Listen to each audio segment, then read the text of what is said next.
بسم اللہ الرحمن الرحیم۔ السلام علیکم۔ عمر شبی نے کہا، ایک شخص حضرت عبداللہ بن عمرو رضی اللہ تعالی عنہ کے پاس آیا، جبکہ اس کے پاس کچھ لوگ بھی موجود تھے۔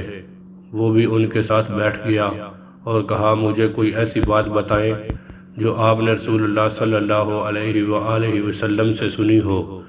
تو حضرت عبداللہ بن عمرو رضی اللہ تعالی عنہ نے کہا، میں نے رسول اللہ صلی اللہ علیہ وآلہ وسلم کو سنا، آپ فرماتے تھے، مسلمان وہ ہے جس کی زبان اور ہاتھ سے دوسرے مسلمان محفوظ ہوں، اور مہاجر وہ ہے جو اللہ کے منع کیے ہوئے کاموں سے باز رہے۔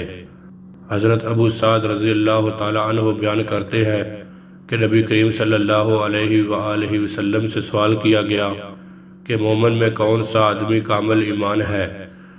آپ نے فرمایا، جو شخص اللہ کی راہ میں اپنی جان و مال سے جہاد کرتا ہے، اور وہ آدمی وہ پہاڑ کی کسی گھاٹی میں اللہ کی عبادت میں مشغول ہو اور لوگوں کو اس کی برائی نہ پہنچتی ہو۔ حضرت معاذ بن جبل رضی اللہ تعالی عنہ سے روایت ہے، رسول اللہ صلی اللہ علیہ وآلہ وسلم نے فرمایا، جس کا آخری کلمہ لا الہ الا اللہ محمد رسول اللہ ہوگا، وہ جنت میں داخل ہوگا۔